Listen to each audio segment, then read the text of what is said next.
a gente falou sobre mão de obra, a gente falou sobre quebrar esses paradigmas com os CEOs, com as empresas, né? Principalmente nesse quesito, assim, de desafios, às vezes, que as pessoas estão passando, que as empresas estão passando. Mas como que você encara também, Gilmar, a tecnologia que a gente está avançando cada vez mais, chegando a inteligência artificial aí, quer dizer, chegando, né? Eu sempre falo chegando, mas já chegou há muito tempo. É agora que a gente está tomando um pouco mais de conhecimento do que a inteligência artificial realmente pode atrelar para o nosso dia a dia, porque as grandes corporações, as grandes empresas já trabalham com isso há muitos anos, né? Sim. Dentro da área de produção, eu tenho um parceiro já que trabalha com indústria 4.0, que na área de tecnologia é muito importante, que é o apontamento da produção direto, né? Ou seja, você saber o que está acontecendo na sua máquina just in time, ou seja, na hora. Isso é muito importante porque a nossa indústria ela tem muita perda no processo produtivo. E quando você fala em perda numa empresa que gasta 2 milhões por mês, sei lá, de matéria-prima, você perder 5%, você está perdendo 100 mil reais por mês, ok? E tem gente que perde mais que isso, tá? Meu Deus, eu não consigo nem imaginar a dor disso, sinceramente. Então, e aí você multiplica por 12, que é 1.200.000, e assim por 5, que vai virar 6 milhões, em 5 anos o cara perde 6 milhões. Então, assim, não é incomum, tá? Isso, a cada endereço que você for, você vai achar isso. Bom, fora isso, nós temos a questão dos ERPs, que eu chamo, que são os sistemas de gestão. Sistema de gestão.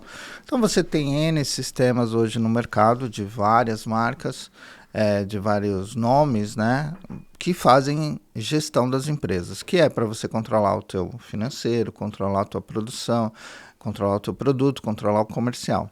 Então, toda essa parte de sistema também é uma área que cada vez mais precisa ser investida pelos empresários. Os empresários têm um péssimo hábito também de tentar diminuir custo com o sistema. Então, você chega lá na empresa, o cara tem um faturamento de 5, 10 milhões e tem um sistema que ele gasta R$1.000 por mês. E aí tem um monte de gente usando planilha para controlar N coisas e aí você não tem controle de nada. Então, hoje existem sistemas que você implanta, consegue ter ferramentas de BI, que é uma boa ferramenta, que consegue te dar dashboards online no teu celular. Então, você consegue saber hoje quanto sua empresa faturou, quanto que ela gastou, quanto que ela tem para receber e como é que está a sua equipe de vendas, como é que estão suas metas. Isso online no seu celular. Isso é tecnologia, não precisa ser uma grande inteligência artificial para isso. Isso é básico hoje em dia. Mas, infelizmente, existem empresas faturando aí 10, 20, 30 milhões por ano que não investem nesse básico. E falta de informação hoje, ela é prejuízo. Então, tecnologia, tanto nos smartphones quanto em sistemas ERP, existe uma tecnologia de baixo custo, eu acho que é baixo custo, que vai permitir tomarem decisões mais rápidas, porque a grande dificuldade nas empresas é tomar as decisões certas. E eu costumo dizer que eu não consigo tomar decisão sem informação. Sem informação eu não consigo falar faz ou não faz. Informação é muito importante. E não adianta falar que você vai tomar uma decisão por instinto, ou não, é que eu sei que é assim. Não é, você não sabe que é assim. Precisa entender o momento, como é que está seu caixa, como é que estão suas vendas. Isso é informação. E nas grandes corporações, como você falou, realmente aí a automatização, que é a parte de robôs, de máquinas de grande porte. Então, recentemente, numa empresa que eu atendo, que ela encerrei o contrato, mas a gente fazia mobiliários de aço, né? Prateleiras, essas coisas. E a gente investiu numa máquina, um robô, que ele fazia todas as soldas sozinho. Nós tiramos com uma máquina cerca de 15 colaboradores, né? Gilmar, mas está dizendo... Não, esse é o mundo, né? Assim, a máquina trabalha mais rápido, ela trabalha com uma eficiência melhor. Uma precisão maior. Uma precisão maior, com mais produtividade, com menos custo. É claro que existem algumas profissões que com o tempo vão acabar. né? Por exemplo, outro dia eu precisei de um sapateiro. Você não acha mais sapateiro? Nossa, verdade. Esses dias eu precisei também. Nossa, que dificuldade. Você não encontra. você não acha sapateiro. E quando você acha, é aquele senhorzinho lá que já está há 300 anos ali de sapateiro. Qual a sucessão? Não tem sucessão. É. Qual é o, entre aspas, de modo carinhoso, tá? Qual é o moleque hoje de 16 anos fala, eu quero ser sapateiro? Nossa. Aí entra aquele lance da mão de obra que a gente estava falando, né? Não assim, quer. Da dificuldade. Vai acabar, entendeu? Vai acabar. Então, algumas profissões, e tem profissões e produtos, nós passamos pelo CD. É engraçado. Isso que você falou do sapateiro, eu acho até interessante, porque olha que choque de realidade, né? Assim, que eu tive, eu percebi isso, e já que você tocou no assunto, me veio um insight, eu vou comentar. Eu tava procurando também um sapateiro, uma pessoa, e geralmente a gente gosta, isso é muito do brasileiro também, de referência, né? Ah, você conhece um bom sapateiro? Porque se for pra levar em qualquer lugar também e deixar o sapato pior do que tava, melhor não levar, né? Enfim. Então, você conhece um bom sapateiro pra indicar? Ah, conheço, mas fica em outra cidade, assim, enfim.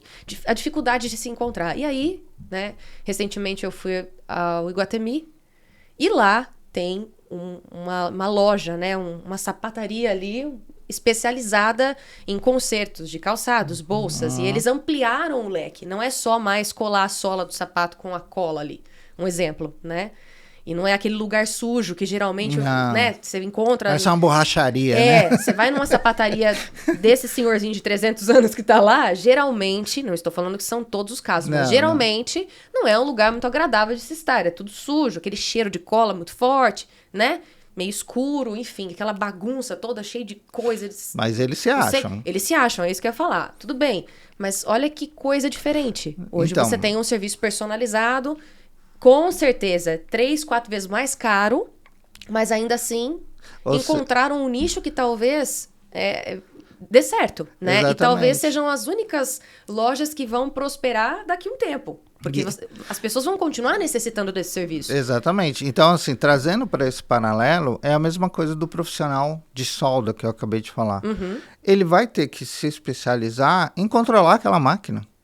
Porque ele conhece a solda, ele conhece o produto final, mas ele não necessariamente precisa colocar a mão no produto. Ele precisa controlar a qualidade do produto.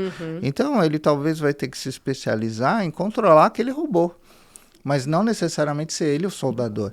Então, as profissões elas vão ter um upgrade. É que nem teve na indústria, né? Revolução Industrial foi exatamente assim, né? Exatamente. Então, você pega na década de 70, fazer um carro, né? Era extremamente manual, né? Então você vê os caras com a chave de fenda, chave de roda. As chapas, até para fazer a lataria assim, ali do carro, né? Era seria, enfim. Muito artesanal, Sim. Vamos chamar assim. Hoje em dia o carro é feito quase 100% por robô. Né? Então, assim, poucas coisas são feitas de forma manualmente, salvo uma Ferrari que... É que aí já é um outro nível de produção, mas a produção de série, a produção seriada hoje é robotizada. Por quê? Qualidade, eficiência, produtividade e custo. Não, isso que você falou, produtividade, é verdade, porque todo minuto sai um carro da linha de produção, isso seja da grande maioria das montadoras hoje em dia, né? Então, assim, eu acho que... E aí, voltando pro assunto da tecnologia, a tecnologia tem tudo isso. E aí, entra a questão novamente cultural do Brasil. Não adianta você ter a faculdade se você não está antenado com aquilo que realmente você vai usar no dia a dia. Eu fiz uma faculdade de administração, mas... Beleza, todo ano eu faço 2 ou 3 cursos de alguma coisa, que eu acho que eu posso aplicar. Cursos, se é uma dica também que eu posso deixar, façam cursos de pequena duração, mas que sejam aplicáveis a curto prazo. Então, você tem preciso controlar um robô. Tá, como é que eu aprendo isso aqui? Vai lá, faz um curso de 6 meses e pronto, agora eu sou especialista em controlar um robô. Pronto, já é um curso de especialização. Isso não vai aprender na faculdade, não vai ter jeito.